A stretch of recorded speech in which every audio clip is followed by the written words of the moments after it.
This is Apple taking a shot at the way Facebook and Google is using all of our data. You know, we're not really taking a shot at anybody. We focus on the user. Privacy gives us the freedom to be ourselves. But we don't build any user profiles.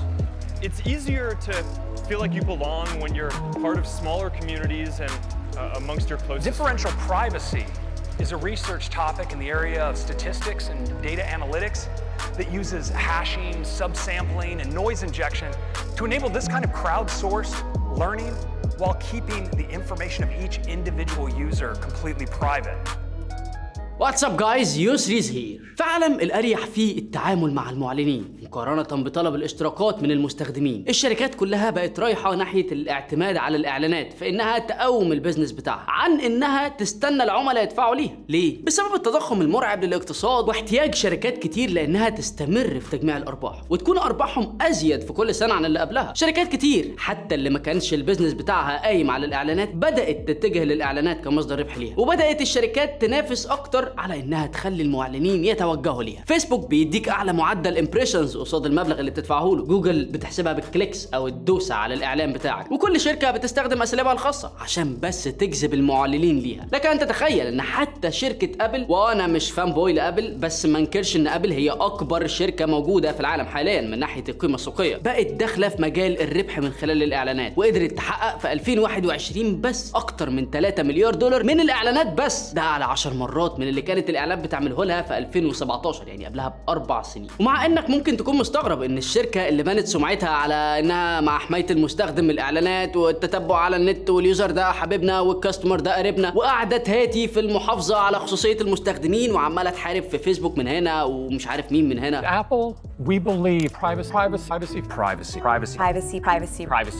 الشركه دي نفسها بتعمل اعلانات ارباحها اعلى من سناب شات. اهتمام ابل بالاعلانات مش من فتره قصيره، ده من ايام زمان قوي، حتى ان ستيف جوبز قدم قبل وفاته بفتره فكره كانت ثوريه لتجربه الاعلانات على الايفون. ابل قدمت في 2010 الاي ادز، حته اي بي اي لطيف كده المطورين يحطوا بيه الاعلانات في تطبيقاتهم، وموقع كده المعلنين بيصمتوا من عليه الاعلانات. وعم ستيف كان طموحه عالي قوي في الحوار ده، وقال لك ان هم هيجمعوا مليار امبريشن في اليوم، ده اللي هو اصلا ايام ما كان الايفون لسه ما باعش 100 مليون حتى، وكان ساعتها اساسا الناس اخرها بتستخدم موبايلاتها نص ساعه في اليوم، ما كانش فيه سوشيال ميديا، ما كانش فيه كل الكلام اللي احنا فيه دلوقتي. بس فكنا من الحته دي. المهم ان المعلم في الديمو بتاع الاي بي اي ده قال ان تجربه الاعلانات على الايفون هتبقى ممتعه وانتراكتبل، يعني تفاعليه، ومش هتفصلك من اللي انت كنت بتعمله على التطبيق قبل ما تدخل الاعلان، وبالحب كده تاخد لك بصه سريعه على الاعلان، وفي اي وقت تدوس على زرار الاكس ده وتطير منه وترجع بكل سلاسه مكان ما كنت موجود جوه التطبيق. المهم زي مشاريع كتير لابل كانت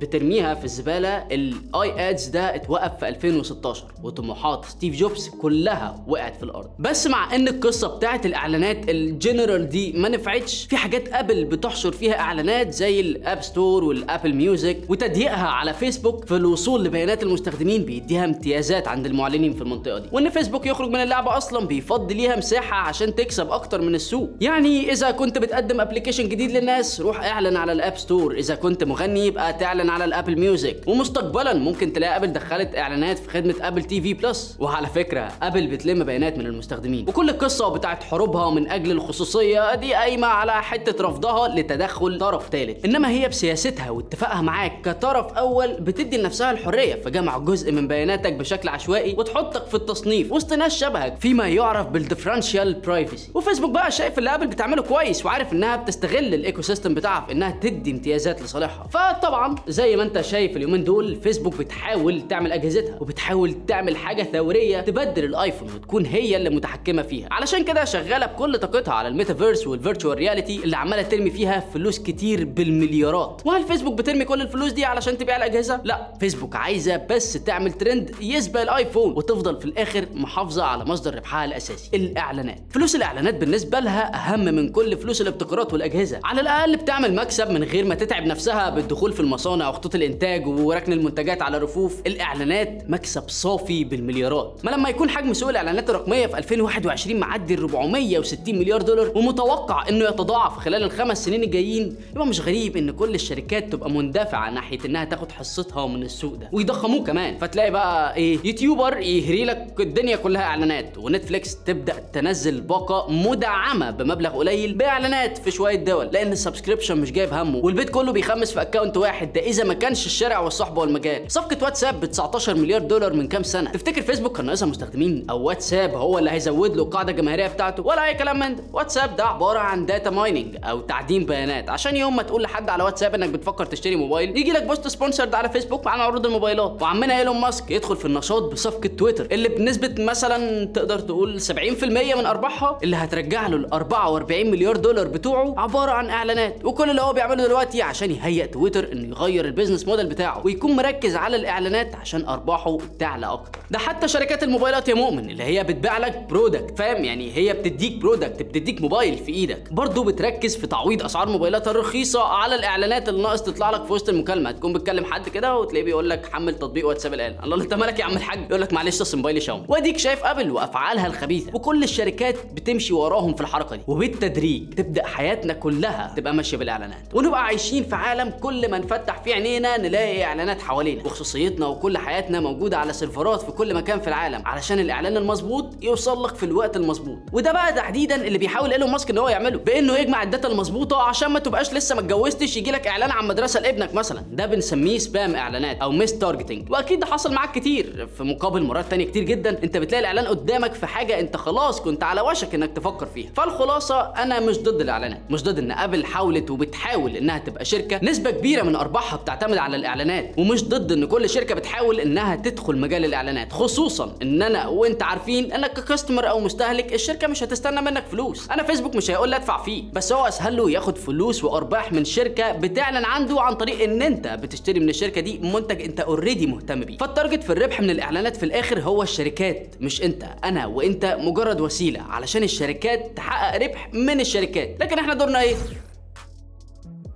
دورنا ان احنا نعمل سبسكرايب في القناه، شير للفيديو ولايك جامد لو عجبك، ونتكلم مع بعض في الكومنتات وتفوتني بعافيه وبس كده. سلام.